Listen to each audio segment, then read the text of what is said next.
Hello, my name is कुमकुम गौतम और आज हम बात करने वाले हैं सेल साइकिल पार्ट 2 की। और जो पहला फेज़ था वो आप जाके क्लास देख सकते हैं। उसमें मैंने इंटरफेस की बात करी थी, जो G1 S और G2 वाले जितने भी फेज़ में जितने भी डिफरेंसेस आते हैं या फिर उनमें क्या क्या प्रोसेस होती है, तो उस सब की बात कर दी थी मैंने। अभी चेक पॉइंट्स या फिर साइकिल्स की बात नहीं करी है। आज जो मैं बात करने वाली हूँ एम फेज की बात करने वाली हूँ, क्योंकि क्या है, पहले तुम्हें इंटरफेस कंप्लीट कर लिया, अब तुम एम फेज कंप्लीट कर लो, उसके बाद हम साइकिल और सीरी की बहुत अच्छे से पढ़ लेंगे, तब अब तुम्हें सारा प्रोसेस समझ में भी आएगा। अभी क्या, इसीलिए मैं पहले तुम्हें एम फेज करा रही हूँ, उसके बाद हम साइक्लिन्स और सीरीज डिस्कस करेंगे, जिसकी वजह से तुम्हारा सारा जो कंप्लीट होगा वो पूरा मिल जाएगा। और आई होप तुम्हें ये नोट्स जो होंगे बहुत ज़्यादा बेनिफिशियल होने वाले हैं, क्योंकि एग्जाम में इससे ज़्यादा बाहर नहीं जाएगा। मैं पूरी कोशिश करूंगी कि तुम्हें एक एक चीज़ से रिलेट तुम्हें चीज़ें बता सकूं। और चलो स्टार्ट करते हैं। अगर मैं बात करूं, अगर तुम्हें अच्छे से CSI UGC नेट की प्रिपरेशन करनी है, तो तुम क्या कर सकते हो, अन अकेडमी पे हमारे साथ जुड़ सकते हो। ठीक है, वहाँ पे तुम्हारी लाइव क्लासेस होंगी, लाइव सेशन होते हैं, तुम्हारे डाउट सेशंस होते हैं। तुम डायरेक्टली इंटरेक्ट कर सकते हो टीचर के साथ में कि क्या तुम्हें प्रॉब्लम है, कुछ भी है, तुम कैसे भी डिस्कशन कर सकते हो टीचर के साथ में। तो अगर आपको अन अकेडमी पे जुड़ना है तो आपको क्या करना है, आपको प्ले स्टोर पे जाना है, वहाँ से उस ऐप को डाउनलोड करना है अन अकेडमी को, और यहाँ पे क्लिक करना है गेट सब्सक्रिप्शन पे क्लिक करना है। और आपको जितने भी हिसाब से, मतलब आपको 6 मंथ्स के लिए पढ़ना है, 12 मंथ्स के लिए पढ़ना है, या फिर 24 मंथ्स के लिए पढ़ना है, आप अपने अकॉर्डिंग, अपनी तैयारी के अकॉर्डिंग डिसाइड कर सकते हैं कि आपको कितने टाइम पीरियड का जो सब्सक्रिप्शन है वो चाहिए। और ये जो सब्सक्रिप्शन होता है, अगर आप बात करते हैं पेमेंट की, पेमेंट से पहले एक यहाँ पे कोड आता है, दैट इज 10% ऑफ अप्लाइड। तो 10% ऑफ के लिए आप क्या कर सकते हैं, कुमकुम 10 कोड अप्लाई कर सकते हैं, कुमकुम 10, जिसकी वजह से क्या होगा, आपको 10% इंस्टेंट ऑफ मिलेगा। और ऐसा नहीं है कि आप ये कुमकुम 10 अप्लाई कर रहे हैं तो इसका मतलब सिर्फ आपको मेरी क्लास मिलने वाली है, नहीं। आपको जितने भी CSI UGC नेट के जितने भी टीचर्स हैं उन सबकी क्लासेस देखने को मिलेंगी, उनकी लाइव सेशन आपको देखने को मिलेंगे। ऐसा नहीं कि आप मेरी क्लास लोगे, आप सारे टीचर्स की क्लास ले सकते हो। नाउ प्रोसीड करना है, ये इंस्टेंट तुम्हारा 10% ऑफ आ जाएगा। उसके बाद तुम पेमेंट का अगर मेथड चूज करो, तो पेमेंट के मेथड को चूज करने के लिए तुम्हें क्या करना है, तुम कोई भी पेमेंट मेथड चूज कर सकते हो, चाहे वो डेबिट कार्ड हो, चाहे क्रेडिट कार्ड हो, कोई भी EMI, जहाँ पे नो कॉस्ट EMI भी है, UPI के थ्रू, वॉलेट, पेटीएम वगैरह, नेट बैंकिंग के थ्रू, कैसे भी जो पेमेंट मेथड है तुम चूज कर सकते हो और इसका सब्सक्रिप्शन ले सकते हो। इसकी बात करें, एक बहुत इंपॉर्टेंट सीरीज आने वाली है जो वाईफाई स्टडी, यही चैनल आपके लिए क्या लेके आ रहा है, वाईफाई स्टडी CSI नेट जो चैनल है आपके लिए क्या लेके आ रहा है, सुपर क्वेश्चन सीरीज लेके आ रहा है। 26 जुलाई को इसका इनॉग्रेशन है और 27 जुलाई से ये स्टार्ट हो जाएगा। ठीक है, फ्रॉम 10 AM से स्टार्ट होगा, जिसमें हम चारों, ये मैम केमिस्ट्री की हैं, प्रियंका मैम लाइफ साइंसेस की हैं, मैं लाइफ साइंसेस की हूँ, और सर जो है वो फिजिक्स के हैं। ठीक है, फिजिक्स के सर हैं। तो आप किसी भी CSI नेट की प्रिपरेशन कर रहे हैं, whether it is physics, chemistry और life sciences, you can join the series. और क्या होता है, सीरीज के बाद क्या होगा, तुम्हें क्वेश्चंस की प्रैक्टिस हो जाएगी, तुम्हें समझ में आएगा क्वेश्चंस मुझे कैसे करने हैं, मुझे क्या तरीका अप्लाई करना है, मुझे कैसे क्वेश्चंस को सॉल्व करना है। चलो स्टार्ट करते हैं अपना। देखो, एम फेज की बात करते हैं तो एम फेज को बोला जाता है, दैट इज माइटोसिस फेज। ठीक है, माइटोसिस फेज बोला जाता है। इसमें प्रोसेस में क्या होता है, इन विच DNA कंडेंसेस, DNA कंडेंस्ड हो जाएगा into a visible chromosomes, which is followed by the separation of the chromosomes into two identical sets। तो क्या होता है, जैसे माना ये हमारी कोई सेल थी, ठीक है, DNA रेप्लिकेशन पहले ही हो गया है हमारा, DNA रेप्लिकेशन पहले हो गया है। इसमें क्या होता है, जो DNA है, मतलब ये जो DNA है हमारा, क्या हो जाएगा, थोड़ा थोड़ा कंडेंस हो जाएगा, कंडेंस हो जाएगा। कंडेंस होने के बाद क्या होगा, थोड़ा विजिबल क्रोमोसोम दिखेंगे, विजिबल, प्रॉपर विजिबल नहीं होते। अगर मैं उसकी बात करूं, प्रोफेज की बात करूं, मेटाफेज में जाके हमारे विजिबल हो जाते हैं, which is followed by the separation. Separation हो रहा है क्रोमोसोम का, तो एक तो जैसे यहाँ पहुंच गया और एक किस में हो जाएगा, दूसरे में पहुंच जाएगा। तो क्या होता है, दो आइडेंटिकल कॉपीज बन जाती हैं, दो आइडेंटिकल सेट्स बन जाते हैं। तो ये प्रोसेस होता है माइटोसिस। ठीक है, इसको बोलते हैं इक्वेशनल डिवीजन, इक्वेशनल डिवीजन बोलते हैं इसको। जबकि अगर मैं मियोसिस की बात करूं, तो मियोसिस को क्या बोलते हैं, मियोसिस को बोलते हैं रिडक्शनल डिवीजन। ठीक है, रिडक्शनल डिवीजन बोलते हैं, क्योंकि अगर यहाँ पे ये 2n था तो ये भी 2n रहने वाला है और ये भी 2n रहने वाला है, लेकिन मियोसिस में 2n का वो n हो जाता है, तो इसीलिए मियोसिस को तो रिडक्शनल डिवीजन बोलते हैं, और अगर मैं माइटोसिस की बात करूं तो उसको 2n बोलते हैं। Now, one round of the DNA replication is followed by a single round of chromosome segregation and generating two identical daughter cells। इसका मतलब क्या हुआ, जैसे मैंने तुम्हें बताया था एस फेज में क्या हुआ है, हमारा डीएनए का रेप्लिकेशन हुआ है, डीएनए का रेप्लिकेशन हुआ है। तो एम फेज में जब तुम आते हो उसमें क्या होगा, उसमें एक क्रोमोसोम मतलब सिंगल राउंड ऑफ क्रोमोसोम का सेग्रीगेशन, किसका, क्रोमोसोम का सेग्रीगेशन होगा। उसके बाद ही जो दो सेल्स बनेंगी, दो आइडेंटिकल जो सेल्स जनरेट होती हैं वो बनती हैं। तो याद रखना है, one round of the DNA replication which is followed by a single round of chromosome segregation। segregation मतलब होता है अलग होना, segregate होना, separate होना। तो क्रोमोसोम एक इसमें चला जाएगा और एक इसमें चला जाएगा, तो segregation हो जाएगा। तो they generate two identical daughter cells। Now it is a continuous process. ये क्या है, एक कॉन्टिन्यूअस प्रोसेस है। तो ये याद रखना है, ऐसा नहीं होता कि हो गई फिर बंद हो गई, फिर हो गई फिर बंद हो गई, नहीं। It is a continuous process जिसमें 4 सब स्टेजेस आती हैं, जैसे प्रोफेज हो गया, मेटाफेज हो गया, एनाफेज हो गया एंड टीलोफेज हो गया। आज हम इनके बारे में बहुत डिटेल में पढ़ने वाले हैं कि प्रोफेज में क्या होता है, मेटाफेज में क्या होता है, एनाफेज में क्या होगा और टीलोफेज में क्या होगा। अगर मैं प्रोफेज की बात करती हूँ तो प्रोफेज में जो क्रोमोसोम्स होते हैं ज्यादा कंडेंस्ड नहीं होते, पर कंडेंसेशन इसमें स्टार्ट हो जाता है। इसमें क्या होता है, ट्रांसक्रिप्शनल एक्टिविटी सीजेस, मतलब सीजेस का मतलब होता है स्टॉप। तो जो ट्रांसक्रिप्शनल एक्टिविटीज हैं, मतलब जो प्रोटीन फॉर्मेशन है या फिर आरएनए फॉर्मेशन है, वो सारी की सारी एक्टिविटीज जो हैं वो हमारी रुक जाएंगी, वो नहीं होगा। अब होने वाला क्या है, अब होगा क्रोमोसोम का कंडेंसेशन। क्रोमोसोम क्या होंगे, कंडेंस्ड हो जाएंगे इनटू अ टाइटली पैक्ड। देखो माना हमारे पहले क्रोमोसोम ऐसे से डिफ्यूज ऐसे फॉर्म में पड़े हुए थे, ऐसे ऐसे करके पड़े हुए थे, ठीक है, ऐसे ऐसे पड़े हुए थे। इसमें क्या होता है, हमारा क्रोमोसोम जो होगा वो कंडेंस्ड हो जाएगा, ऐसे से हो जाएगा, देखो कंडेंस्ड हो जाएगा, पास पास आ जाएगा थोड़ा थोड़ा। इसमें होता क्या है, तुमने अगर क्रोमोसोम वाला पार्ट पढ़ा हो तो हमारा जो क्रोमोसोम का डीएनए, जैसे ये माना हमारा क्रोमोसोम था, ठीक है, ये डीएनए था पूरा। अब क्या होता है, यहाँ पे हमारे कौन आके बाइंड करेंगे, हिस्टोन प्रोटीन्स आके बाइंड करते हैं। हिस्टोन प्रोटीन जब हमारे डीएनए के साथ बाइंड, ये तुम्हें पता होगा, जब डीएनए प्लस हिस्टोन मिलता है तो क्या बनता है, बनता है न्यूक्लियोसोम। ये जो न्यूक्लियोसोम होता है फिर और पास पास आता जाएगा, जिसकी वजह से क्या होगा, क्रोमोसोम जो होंगे कंडेंस्ड हो जाएंगे। कंडेंस्ड हो जाएंगे तो क्या बना देंगे, क्रोमोसोम पूरा बना देंगे, ठीक है। तो जैसे ये हमारे पास आ गए तो ये हमारा एक क्रोमोसोम हो गया जो कंडेंस्ड हो गया, तो इसको बोलते हैं कंडेंसेशन प्रोसेस। पर यहाँ पे इतनी भी कंडेंस्ड नहीं होती, पर कंडेंसेशन यहाँ पे इनिशिएट हो जाता है, ठीक है। तो आई होप समझ में आया कंडेंसेशन कैसे होता है, हिस्टोन प्रोटीन की वजह से होता है। हिस्टोन प्रोटीन की वजह से होता है, एक तो ऑक्टामर होता है, ठीक है, और एक होता है H1 लिंकर। तो ये दोनों मिलके क्या करते हैं, इसको कंडेंस्ड कर देते हैं। Next is sister chromatids connect to one another at a region of centromere, ठीक है। ये तो तुम्हें पता है कि अगर दो क्रोमोसोम है, जैसे ये क्रोमोसोम है एक हमारा, तो ये जो है ये कनेक्टेड किसके थ्रू है, ये किसके थ्रू है, सेंट्रोमियर के थ्रू कनेक्टेड है। और ये जो दोनों है ये क्या है, ये दोनों बहनें हैं, दैट इज सिस्टर क्रोमेटिड्स हैं। ये एक क्रोमेटिड ये वाला हो गया, ये वाला क्रोमेटिड हो गया, एक ये वाला हो गया, और बीच में किसने जोड़ा हुआ है, सेंट्रोमियर ने जोड़ा हुआ है। तो ये होता है हमारे क्रोमोसोम का स्ट्रक्चर। और इसमें क्या होता है, ये जो क्रोमेटिन होता है, देखो ये जैसे माना ये हमारा ये था, यहाँ पे क्या होता है, हमारे काइनेटोकोर प्रोटीन्स प्रेजेंट होती हैं। ये काइनेटोकोर प्रोटीन जो होती है बहुत ज्यादा इंपॉर्टेंट हो जाती है, और ये यहाँ पे आके असेंबल होना स्टार्ट हो जाती हैं।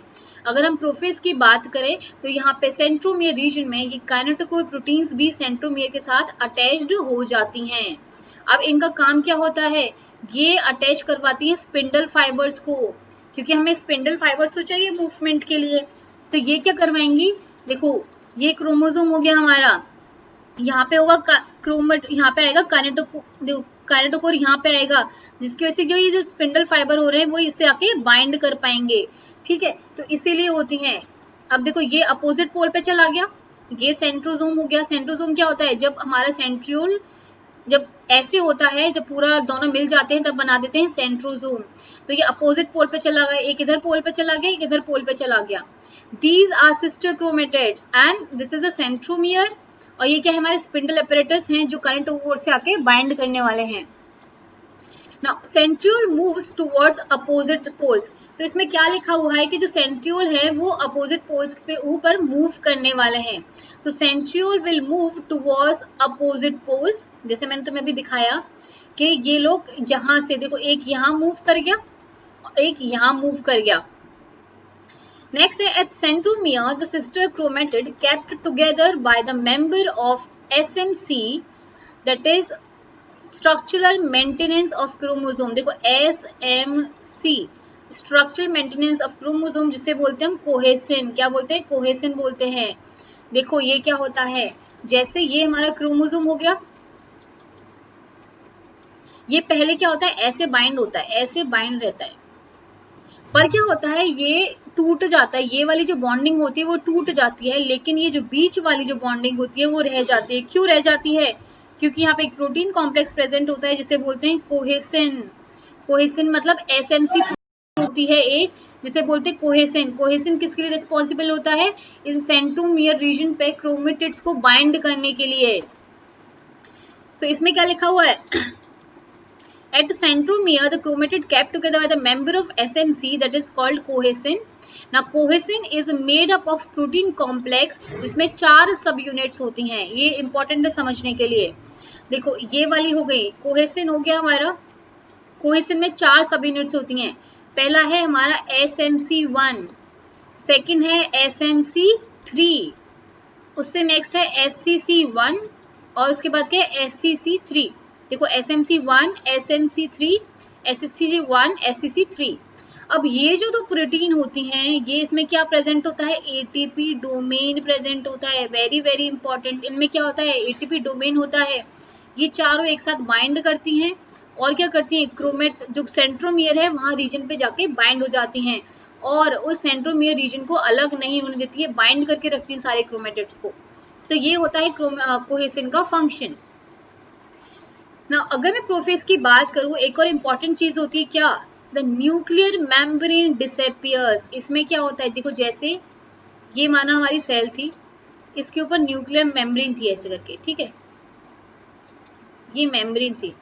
अभी जो मेम्ब्रेन बनी होती है वो बनी हुई होती है न्यूक्लियर लेमिन्स की, किसकी, न्यूक्लियर लेमिन्स की, जिसमें 3 होती हैं, ए बी और सी होती हैं, ठीक है, ए बी सी होती हैं।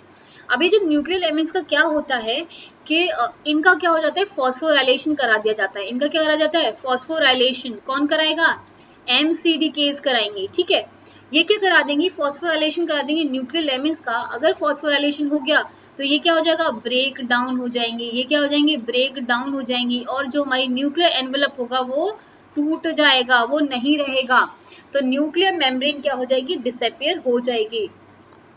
तो अगर क्वेश्चन में आता है न्यूक्लियर मेम्ब्रेन क्यों डिसअपियर हो जाती है, क्योंकि जो न्यूक्लियर लेमिन्स होते हैं वो हमारे क्या हो जाते हैं, डिसइंटीग्रेट हो जाते हैं, फॉस्फोराइलेट हो जाते हैं, ठीक है। Next is Golgi and ER fragmentation.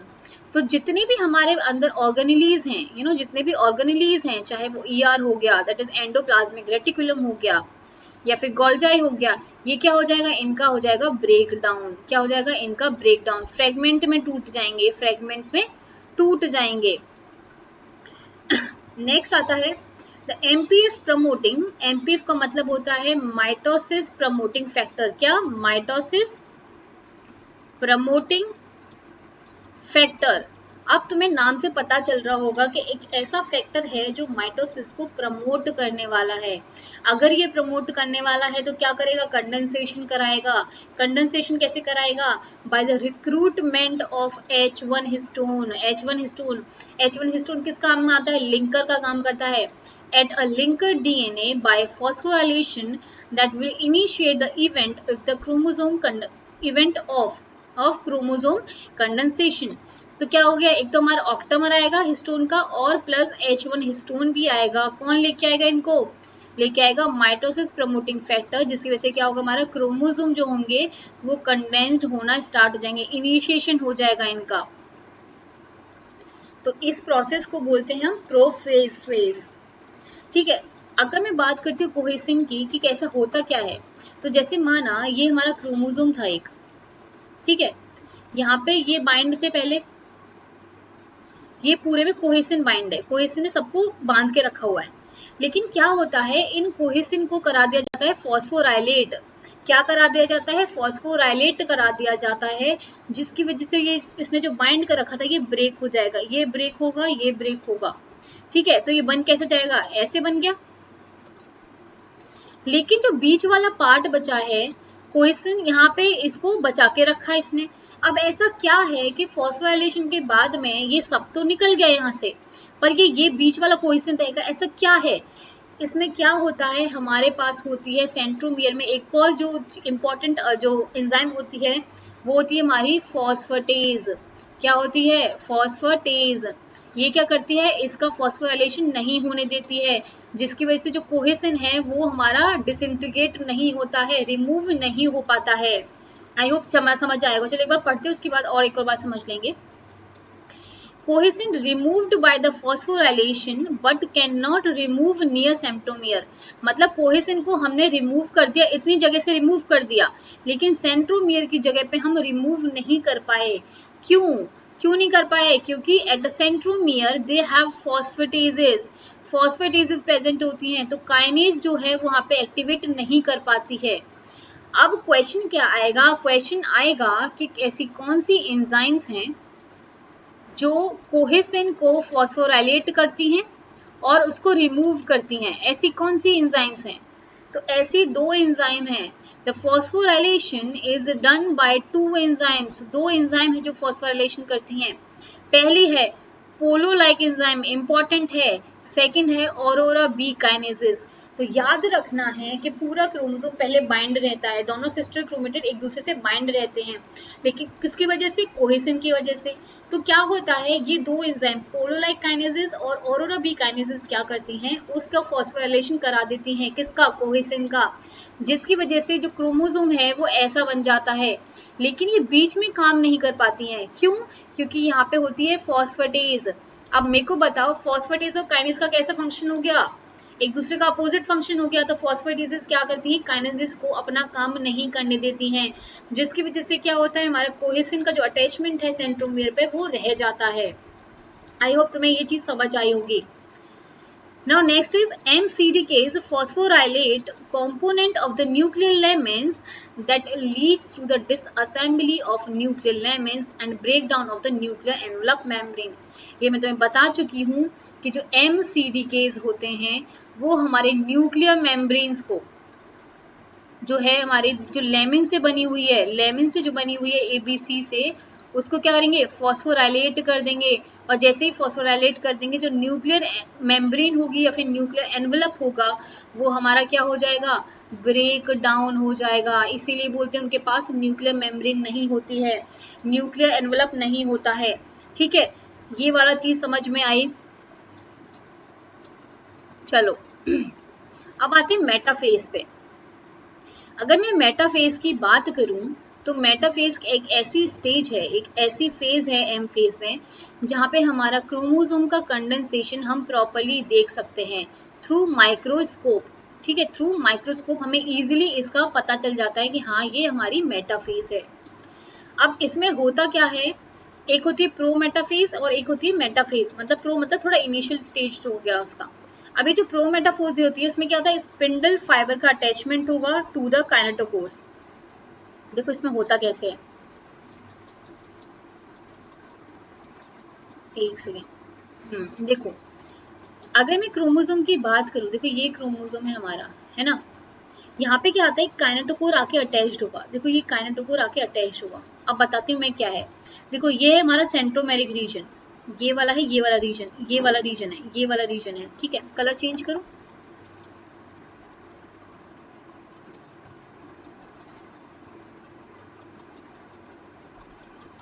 एक सेकेंड। देखो ये वाला रीजन जो हो गया, ये वाला रीजन जो है हमारा, ये क्या है, ये हमारा सेंट्रोमेरिक वाला रीजन है। देखो ये वाला जो दे रखा है, ये वाला सेंट्रोमेरिक रीजन हो गया। अब ये क्या है हमारा, ये और ये और दोनों, ये क्या है, ये तो हमारी इनर प्लेट है, ये है हमारी इनर प्लेट, और ये है हमारी आउटर प्लेट। ये है इनर प्लेट, आउटर प्लेट, दोनों मिलके क्या बनाते हैं, काइनेटोकोर बनाते हैं। क्या बनाते हैं, काइनेटोकोर बनाते हैं। क्या बनाया, काइनेटोकोर बनाया। अब मुझे ये बताओ, एक सेकेंड, आई एम सो, मैं सोच रही थी कलर दूसरा ले लेती हूँ, आई थिंक रेड बेटर है कि उसमें अच्छे से दिख जाता है ना। तो ये दोनों आउटर और इनर मिलके क्या बनाया, काइनेटोकोर बना दिया। अब क्या होता है इस काइनेटोकोर से, क्या होता है अब फायदा क्या होता है काइनेटोकोर का, ये किसकी अटैचमेंट कराएगा, अटैचमेंट कराएगा किस चीज की, स्पिंडल फाइबर्स की, स्पिंडल फाइबर्स की। अब मुझे ये बताओ, जो स्पिंडल फाइबर्स होते हैं वो किससे बने हुए होते हैं, उनमें क्या होता है, उनमें होता है हमारा माइक्रोट्यूब्यूल, क्या होता है, माइक्रोट्यूब्यूल होता है। तो तुमने पढ़ा होगा जब माइक्रोट्यूब्यूल पढ़ते हैं, तो उसमें जो माइक्रोट्यूब्यूल होता है वो उसकी जो यूनिट होती है वो ट्रेडमिलिंग वाली प्रोसेस होती है कि उसमें जुड़ती भी रहती है, उससे निकलती भी रहती हैं। जैसे माना ये हमारा माइक्रोट्यूब्यूल था, ठीक है, तो इसकी यूनिट जुड़ती भी रहेंगी और जुड़ती रहेंगी आगे, या फिर रिमूव भी होती रहेंगी, कम भी होती रहेंगी और बढ़ती भी रहेंगी। तो ये वाला प्रोसेस होता रहता है।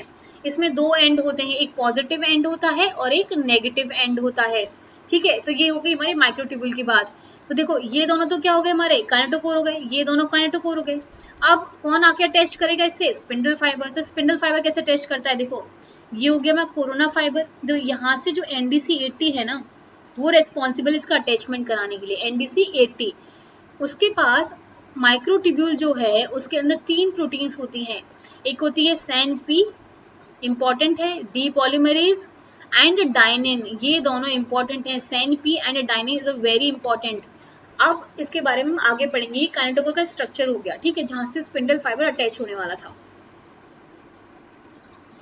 हाँ, तो इसमें पहला क्या बोला, prometaphase spindle fibre attached at the kinetochores, मतलब ये क्या हो गया, ये हमारा क्रोमोसोम हो गया, यहाँ पे क्या करेगा, काइनेटोकोर अटैच्ड हो जाएगा, जिसकी वजह से हमारा स्पिंडल फाइबर भी अटैच्ड हो जाएंगे।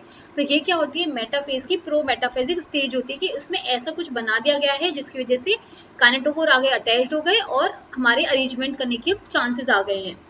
अब मेटाफेज में क्या होता है, metaphase is perhaps the most recognisable phase of mitosis, मैं तुम्हें बता चुकी हूँ। इसको हम माइक्रोस्कोप के अंदर बहुत अच्छे से रीड कर सकते हैं, हम क्रोमोसोम को देख सकते हैं, क्योंकि बहुत ज़्यादा कंडेंस्ड फेज होती है और इजीली विजिबल भी होती है, ठीक है। तो इसीलिए हम इसको बोलते हैं most recognisable phase of the mitosis, ये याद रखना। Next, in which duplicate chromosome align at the center of the cell, sometimes known as metaphasic plate। इसका मतलब क्या हुआ कि जैसे ये हमारा सेल था, तो यहाँ पे जो बीच वाला जो होगा वो होगा मेटाफेजिक प्लेट, और यहाँ पे हमारे क्रोमोसोम क्या होंगे, वो अरेंज हो जाएंगे। अब अरेंज होना इतना इजी नहीं है, अरेंज होने के लिए इन्हें बहुत कुछ चाहिए, वो आज हम पढ़ने वाले हैं कि क्या क्या चाहिए। नेक्स्ट आता है, ये सारा CSI नेट के हिसाब से ये न ज्यादा है न कम है, इतना इतना पढ़ना ही पड़ेगा, सेल साइकिल की बात है, इसको इतना तो पढ़ना पड़ता है क्योंकि ये क्वेश्चन आते हैं इसमें, ठीक है। अगर मैं बात करूं कांग्रेशन की, ये इंपॉर्टेंट है। कांग्रेशन का मतलब होता है the alignment of the chromosomes at the metaphasic plate midpoint between the two spindle poles. It occurs till the torsion force at each chromosome from the both side is equal.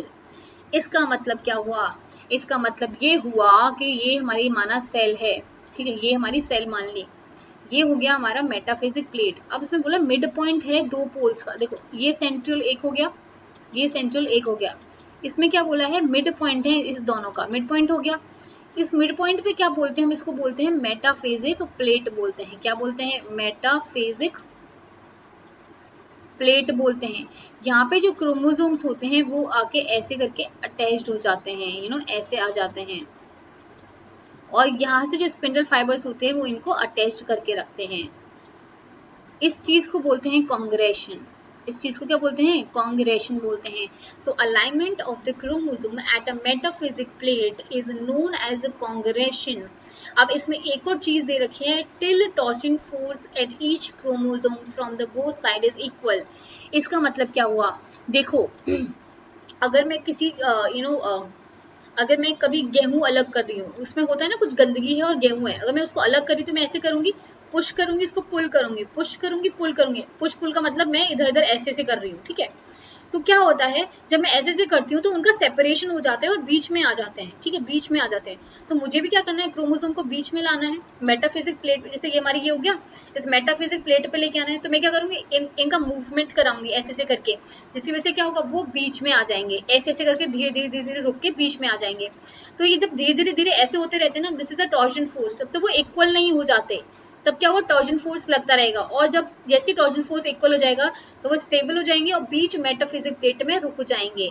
इसको बोलते हैं torsion force. अब movement कैसे होता है वो अभी हम पढ़ने वाले हैं। Now, movement of the chromosome depends on the microtubule dependent proteins. ये इम्पॉर्टेंट है, मूवमेंट ऑफ क्रोमोसोम किस पे डिपेंड कर रहा है, वो डिपेंड कर रहा है माइक्रोट्यूब्यूल डिपेंडेंट प्रोटीन्स पे। पहला है काइनेसिन, ठीक है, काइनेसिन की बात करूं तो ये अगर मैं बोलूं तो काइनेसिन जो होती हैं पॉजिटिवली डायरेक्टेड प्रोटीन्स होती हैं। अगर तुमसे क्वेश्चन आता है कि काइनेसिन is always a positive directed protein, तो तुम्हें आंसर देना है नो। ऑलवेज जहां आ गया वहां पे 90% क्वेश्चन गलत हो गया, ऑलवेज नहीं होता है, इसमें भी कुछ एक्सेप्शन होते हैं। जैसे हमारे पास कौन कौन सी काइनेसिन है, यहाँ पे हमें जो इंपॉर्टेंट पढ़नी है, 5 हो गई, 14 हो गई, 4 हो गई और 10 हो गई। हमें जो काइनेसिन 5 पढ़नी है वो है एक प्लस एंड डायरेक्टेड प्रोटीन है that interacts with a plus end of anti-parallel polar microtubule so that it pushes the poles apart। देखो अब क्या होने वाला है इसका पूरा मैं समझाती हूँ। देखो ये हो गया हमारा क्रोमोसोम, ठीक है, ये जैसे ये हमारा क्रोमोसोम हो गया। अब क्या हुआ, ये स्पिंडल फाइबर्स आए, ठीक है, स्पिंडल फाइबर्स आए, जैसे यहाँ पे देखो तो ये हो गया नेगेटिव और ये हो गया पॉजिटिव। तो जहां से भी हमारा, जैसे ये सेंट्रियोल हो गया, जहां से स्पिंडल फाइबर्स निकलेंगे उसको नेगेटिव बोलेंगे और जहां पे जाएंगे उसको पॉजिटिव साइड बोलते हैं। अब मैंने क्या बोला कि जो काइनेसिन 5 है वो है पॉजिटिव डायरेक्ट प्रोटीन, मतलब वो यहाँ प्रेजेंट होगी, ठीक है, वो यहाँ प्रेजेंट होगी, पॉजिटिव डायरेक्ट प्रोटीन होगी। और यहाँ पे क्या होगा, हमारा क्रोमोसोम होगा। तो ये क्या करेगी, ये इसको इधर फेंकेगी, इसको पुश करेगी कि तुम आगे जाओ, पुश करेगी आगे जाओ। और जो नेगेटिव एंड डायरेक्टेड प्रोटीन होगी, जैसे तुम मान लो डाइनिन, डाइनिन होती है नेगेटिव डायरेक्ट प्रोटीन, ये डाइनिन क्या करेगी, इस क्रोमोसोम को अपने साइड खींचेगी कि तुम इधर आओ। ये क्या करेगी, पुल करेगी, ये क्या करेगी, पुश करेगी। कौन, काइनेसिन 5। तो इस पुश और पुल के चक्कर में वो इधर खींचेगी, वो इधर खींचेगी, जिसकी वजह से जब तक टॉर्जन फोर्स हमारा इक्वल नहीं हो जाता, दोनों साइड में क्रोमोसोम के टॉर्जन फोर्स जब तक इक्वल नहीं हो जाता, तब तक ये पुश और पुल वाला चीजें चलती रहेंगी। तुम्हें अब याद क्या करना है, तुम्हें याद करना है कि जो काइनेसिन 5 है वो हमारी प्लस एंड डायरेक्टेड प्रोटीन है, जो काइनेसिन 14 है वो माइनस एंड डायरेक्टेड प्रोटीन है, जो काइनेसिन 4 और 10 है वो हमारी प्लस एंड डायरेक्टेड प्रोटीन्स हैं। डाइनिन जो है ये हमारी माइनस एंड डायरेक्टेड प्रोटीन्स हैं। तो याद रखो, जो काइनेसिन 5 हो गई, 4 हो गई और 10 हो गई, सॉरी 5, 4 और 10 हो गई, ये पॉजिटिव हैं। लेकिन अगर मैं बात करूं काइनेसिन 14 की और डाइनिन की, ये क्या हो जाती है, नेगेटिव हो जाती हैं। और एक और प्रोटीन जब मैंने अभी तुम्हें काइनेटोकोड दिखाया था उसमें थी CENP, ये भी हमारी पॉजिटिव एंड डायरेक्टेड प्रोटीन होती हैं। देखो एक और बार समझाती हूँ कि होता कैसे है। जैसे माना ये 4 और 10 थे, 4 और 10 क्या होती है, पॉजिटिव डायरेक्ट प्रोटीन होती है। तो ये क्या करेंगे, इस क्रोमोसोम को मूवमेंट जो कराएंगे, देखो ये एरो दिख रहा है, ये मूवमेंट जो कराएंगे इधर कराएंगे, इधर कराएंगे, ये इधर साइड इसको पुश करेंगे कि तुम इधर जाओ, इधर जाके पुश करेंगे। ये जो नेगेटिव होगा, अगर मैं डाइनिन मान लूं या फिर 14 काइनेसिन मान लूं, वो कोशिश करेंगे कि क्रोमोसोम इधर आए, ठीक है, इधर आए। तो जब तक टॉर्जन फोर्स हमारा जीरो नहीं होता, जब तक हमारा टॉर्जन फोर्स इक्वल नहीं होता दोनों साइड से, तब तक क्या करती रहेंगी, ये पुश करती रहेंगी और पुल करती रहेंगी। तो ये होता है इनका फंक्शन, ठीक है, ये होता है इनका फंक्शन। देखो ये आगे अरेंजमेंट, देखो ये पॉजिटिव हो गया हमारा पॉइंट, ये नेगेटिव हो गया, इनका मूवमेंट हो रहा था, पुश पुल हो रहे थे, जिसकी वजह से देखो ये अब कहाँ आ गए, मेटाफिजिक प्लेट पे आ गए। तो ये होता है हमारा मेटाफिजिक प्लेट पे आना, ठीक है। देखो ये रहे पोलर माइक्रोट्यूब्यूल्स, पोलर माइक्रोट्यूब्यूल्स पे कैसा चार्ज है, पॉजिटिव चार्ज है। और जो क्रोमोसोम है और जो प्रोटीन्स है वो यहाँ पे पॉजिटिवली डायरेक्टेड आएंगी या फिर नेगेटिवली डायरेक्टेड आएंगी। उसके बेसिस पे क्या होगा, क्रोमोसोम का क्या होगा, पुल और पुश होगा। तो ये है तुम्हारा पूरा फंक्शन कि पूरा माइटोसिस जो है, जो हमारा मेटाफिजिक प्लेट पे कैसे अरेंजमेंट होता है क्रोमोसोम्स का, वो ऐसे अरेंजमेंट होता है। आई होप तुम्हें ये चीज समझ आई होगी। देखो यहाँ पे ये जो है हमारा सेंट्रियोल्स हो गया, पोल पे सेंट्रियोल्स हो गए, ये हमारे स्पिंडल्स निकल रहे हैं। देखो ये हमारे पोलर माइक्रोट्यूब्यूल्स, देखो ये क्रोमोसोम पे आके बाइंड कर गए, और देखो ये कैसे मेटाफिजिक प्लेट पे आ गई, ये बिल्कुल इक्वल आ गई, क्योंकि इसमें इस टाइम पे जो टॉर्जन फोर्स है वो इक्वली लगा हुआ है, वो इक्वली लगा हुआ है, इसलिए आराम से मेटाफिजिक प्लेट पे लेटे हुए हैं। इस स्टेज को क्या बोलते हैं हम? मेटाफेजिक स्टेज बोलते हैं, मेटाफेज स्टेज बोलते हैं। आई होप तुम्हें ये दिमाग में गया होगा, बहुत इंपॉर्टेंट था। ये काइनेसिन वाला जो क्वेश्चन है और जो डायनिन वाला क्वेश्चन है, ये पेपर में आया हुआ है कि कौन सी नेगेटिव डायरेक्टेड होती है, कौन सी पॉजिटिव डायरेक्टेड होती है, कौन का क्या फंक्शन होता है। अब आते हैं हम एनाफेज पे। देखो एनाफेज की अगर मैं बात करूं, इस स्टेज का तुम्हें पता होगा, इसमें क्या होता है, क्रोमोसोम जो होते हैं, जो सिस्टर क्रोमेटिड्स होती हैं, वो क्या हो जाती हैं, अलग हो जाती हैं, अलग होके वो अलग अलग पोल्स पे मूव करने लग जाती हैं। ये होती है हमारी नॉर्मल एनाफेज। पर अब ये होता क्यों है? क्योंकि हमने तो पढ़ा था कि मैम इस पे तो हमारा कोहेसिन बाइंड है, अगर कोहेसिन बाइंड है तो ऐसे ब्रेकडाउन कैसे हो जाएगा, ये टूट कैसे जाएगा, ऐसे कैसे पॉसिबल है? तो उसके लिए पॉसिबिलिटी बनाई जाती है, और वो कैसे बनाएंगे वो देखते हैं ना। पहले एनाफेज पढ़ते हैं क्या है। Each sister chromatids separate from each other and are pulled towards opposite ends of the cells। तो तुम्हें पता है कि जो सिस्टर क्रोमेटिड है, मतलब ये टूटेंगे, टूटने के बाद ये ऊपर जाएगा, ये नीचे आएगा, और ये अपोजिट पोल्स पे चले जाएंगे। तो एक एनाफेज की अगर नॉर्मल किसी फेज की बात करूं तो उसमें क्या होता है, ये वाला प्रोसेस होता है। अब क्या होता है, sister chromatids do not separate because they are held by cohesins. मैं तुम्हें बता चुकी हूँ क्योंकि उसमें कोहेसेंस हैं, तो जिसकी वजह से वो सेपरेट नहीं होंगे। अब क्या होगा ऐसा कि वो सेपरेशन होगा? देखो अब क्या होता है कि नॉर्मली हमारा क्रोमोसोम जो होता है वो सेपरेट नहीं होता है, उसने कोहेसन ने बाइंड करके रखा हुआ है। लेकिन क्या पता चला, हम लोगों को पता चला कि ना अभी एनाफेज में जाना है, अब प्रोसेस करानी पड़ेगी सेपरेशन वाली। तो क्या करते हैं, एक एंजाइम होती है जिसे बोलते हैं सेपरेज।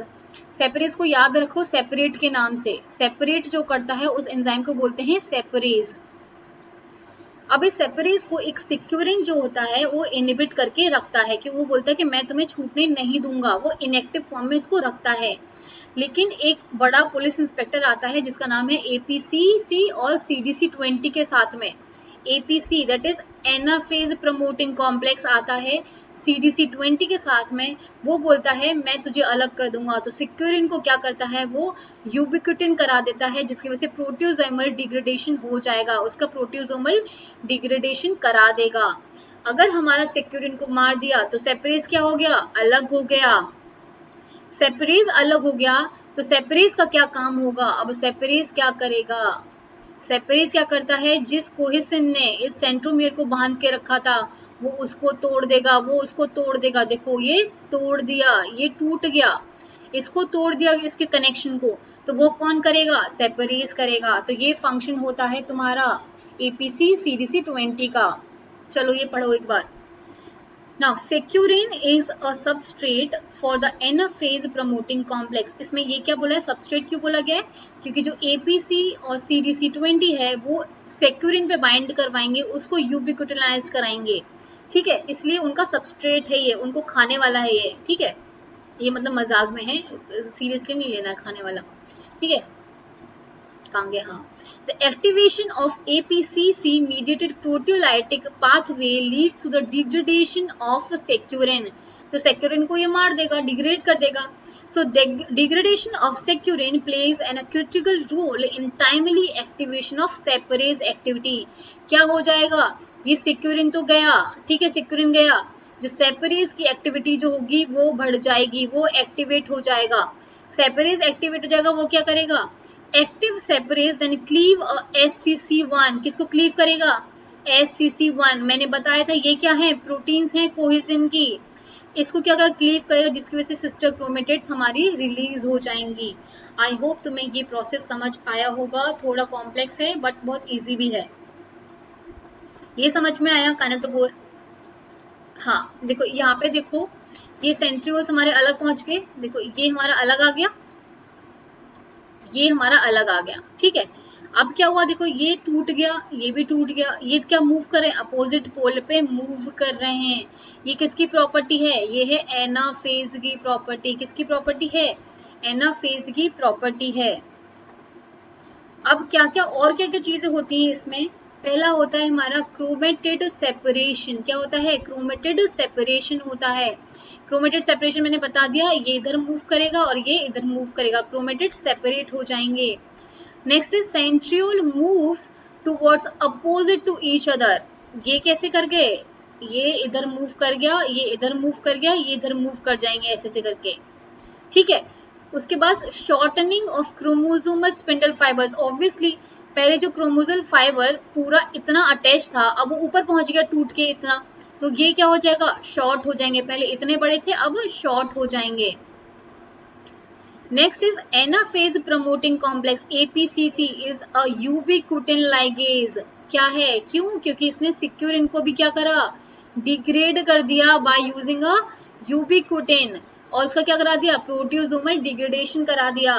सो it promotes the degradation of centromeric cohesin. So जितने भी बाइंडिंग होती हैं सेंट्रोमेरिक पे रीजन पे, एपीसी क्या करता है, उसको हटा देता है। Now, दो important proteins होती हैं which plays a very important role in regulation of anaphase. So if we are talking about anaphase, then the two important proteins, तो हम अभी डिस्कस करने वाले हैं, जो नेक्स्ट क्लास होगी मैं उसमें सीरीकेस डिस्कस करूंगी, साइक्लिन डिस्कस करने वाली हूँ। और जो इम्पोर्टेंट प्रोटीन जो मतलब जो इम्पोर्टेंट प्रोटीन्स हैं जो रेगुलेटरी प्रोटीन का काम करते हैं, हम उनके बारे में बात करेंगे। हो सकता है एक क्लास में कंप्लीट हो सकता है एक और क्लास एक्स्ट्रा लग जाएगी, तो 4 क्लास में तुम्हारा कंप्लीट सेल साइकिल हो जाएगा। और मैं मतलब जितना मैंने दिया है, मुझे लगता है कि इससे ज़्यादा बाहर क्वेश्चन नहीं आते हैं। अगर फिर भी तुम्हें लगता है कि मैम थोड़ा सा ये रह गया है या फिर ये वाला टॉपिक रह गया है इसमें, तो तुम मुझे बता सकते हो कमेंट बॉक्स में कमेंट करके। वैसे मैं कुछ छोड़ने वाली नहीं हूँ अपने साइड से, मैं पूरा का पूरा कंप्लीट करा रही हूँ। Next is a mad two protein. अब ये मेड टू प्रोटीन क्या करता है, ये मेड टू प्रोटीन चेक करता है, एक इंस्पेक्टर है ये इंस्पेक्शन करता है। ये क्या देखता है कि जो हमारे क्रोमोसोम है जो मेटाफेजिक प्लेट से ऐसे अटैच्ड हैं, ठीक है, ये जो अटैच्ड हैं, इनका जो टॉर्जन फोर्स है वो इक्वल हुआ है कि नहीं हुआ है, ये चेक करता है। ये पहले एक एक करके चेक करेगा कि टॉर्जन फोर्स है इक्वल। अगर इक्वल नहीं है तो ये क्या करता है, एपीसी को जो उसको मारने वाला था, उसको किसको, सेक्यूरिन को, उसको बोलेगा कि आप वेट करो, अभी टॉर्जन फोर्स इक्वल नहीं हुआ है, जैसे ही इक्वल होगा मैं आपको बता दूंगा, आप इन क्रोमोसोम को क्रोमेटिड्स को अलग कर सकते हो, तब तक आप वेट कीजिए। तो मेड टू क्या बोलता है उसको, कि पहले ही देखेगा, पूरा देखेगा कि अगर कुछ प्रॉब्लम है, मतलब टॉर्जन फोर्स इक्वल नहीं है, तो वो क्या करेगा, एपीसी को बोलेगा रुकने के लिए। लेकिन जैसे ही कंप्लीट हो गई, जैसे ही टॉर्जन फोर्स इक्वल हो गया, तो ये एपीसी और सीडीसी 20 को बोल देगा जाओ अब अपना आप काम करो। ये जाके क्या करेंगे, सिक्योरिन से बाइंड करेंगे, उसको डिग्रेड कर देंगे, और सेपरेस क्या करेगा, क्रोमेटिड्स को अलग कर देगा। तो मेड 2 का बहुत इंपॉर्टेंट फंक्शन हो जाता है। Next is aurora B kinesis. तो मैंने तुम्हें बता दिया पहले भी कि ऑरोरा बी काइनेसिस किस में काम आ रही है, हमारे कोहेजेंस को ब्रेक करने में, जो सेंट्रोमेरिक रीजन को छोड़ के वो सबको ब्रेक कर देती हैं। तो इनका फंक्शन क्या होता है, it promotes a disassembly of kinetochore. वो मतलब वहां पे किसी को अटैच होने ही नहीं देती हैं बाय फॉस्फोराइलेटिंग डिफरेंट प्रोटीन्स। देखो ये हमारे ये थी प्रोटीन क्रोमोसोम था, यहाँ पे ये बाइंड था उसके साथ में, और यहाँ पे कैंडोकोर बाइंड करने वाला था। लेकिन ये ऑरोरा बी काइनेस क्या करती है, इसको ब्रेक कर देती है, लेकिन इसको ब्रेक नहीं कर पाती, और ये कोशिश भी करती है कि काइनेटोकोर भी डिसअसेंबली हो जाए, ठीक है। तो काइनेटोकोर की डिसअसेंबली भी कराती हैं। तो ऑरोरा बी काइनेस जो होती हैं वो ये वाला फंक्शन करती हैं। ना टीलोफेज की बात करूं, ये इतनी इंपॉर्टेंट फेज नहीं है फर्स्ट ऑफ ऑल, क्योंकि इससे ज्यादा क्वेश्चंस नहीं आते, और ऐसा कोई रेगुलेटरी पाथवे भी नहीं है जो टीलोफेज पे चल रहा होगा जो तुम्हारे लिए इंपॉर्टेंट होगा। तो हम थोड़ा जनरल वे में ही पढ़ने वाले हैं इसको। देखो टीलोफेज की बात करूं, इसका जो फर्स्ट है वो है न्यूक्लियर मेम्ब्रेन रीअपियर्स। इसका मतलब क्या हुआ कि जो न्यूक्लियर लेमिन्स थे, कौन कौन से थे हमारे, ए बी और सी, वो क्या होने लग गए, वो क्या आ गए दोबारा से डीफॉस्फोराइलेट हो गए, मतलब पहले फॉस्फोराइलेशन हो गया था जिसकी वजह से वो हट गए थे, अब क्या हुआ उनका डीफॉस्फोराइलेशन हो गया। डीफॉस्फोराइलेशन हो गया मतलब वो मेम्ब्रेन अब दोबारा से बना देंगे, मतलब न्यूक्लियर मेम्ब्रेन जो होगी वो दोबारा से आ जाएगी, न्यूक्लियर मेम्ब्रेन रीअपियर कर जाएगी। सेकंड क्या है, गोल्जाई एंड ईआर फ्रेगमेंटेशन। गोल्जाई का और ईआर का मतलब एंडोप्लाज्मिक रेटिकुलम का क्या हो जाएगा, वहां पे देखो डीफ्रेगमेंटेशन नहीं होता, मतलब यहाँ होता है फॉर्मेशन। क्या होता है, फॉर्मेशन होता है।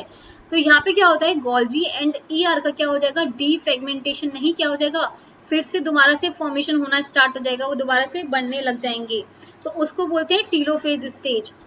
सेकेंड इज न्यूक्लियर लेमिन्स जो होती हैं डीफॉस्फोराइलेट हो जाती है, जैसे मैं तुम्हें बता चुकी हूँ, ये क्या हो जाएंगी, डीफॉस्फोराइलेट हो जाएंगी। नेक्स्ट इज क्रोमोजोम डीकंडेंसेशन, इसका मतलब क्या हुआ, क्रोमोजोम का डीकंडेंसेशन हो जाएगा। स्टार्टिंग में मैंने तुम्हें बताया था, जब मैं प्रोफेज पढ़ा रही थी तब मैंने बोला था तुम्हें कि क्रोमोजोम का क्या होता है, कंडेंसेशन स्टार्ट होता है with the help of histone and H1 आके बाइंड कर जाएंगे, लेकिन टीलोफेज में क्या हो जाता है, ये डीकंडेंसेट हो जाती हैं, डीकंडेंस्ड हो जाती हैं, फिर से पहली जैसी डिफ्यूज्ड फॉर्म में आ जाएंगी, उसको बोलते हैं टीलोफेज। और देखो टीलोफेज में क्या होता है, ऐसे सेल हो जाती है डिवाइड। तो यहाँ पे आगे हमारा एक ये क्रोमोसोम डिफ्यूज फॉर्म में आ गए, इसके भी क्रोमोसोम डिफ्यूज फॉर्म में आ गए, ठीक है, ये होती है टीलोफेज स्टेज। और जो साइटोकाइनेसिस है, जो भी अगर मैं नेक्स्ट टाइम अगर क्लास लूंगी तो साइटोकाइनेसिस कराने वाली हूँ, या फिर तो इतना इंपॉर्टेंट नहीं है, पर फिर भी मैं थोड़ा बहुत समझा देती हूँ तुम्हें साइटोकाइनेसिस का। दो चीजें होती है, एक एनिमल में साइटोकाइनेसिस होती है और एक प्लांट में होती है।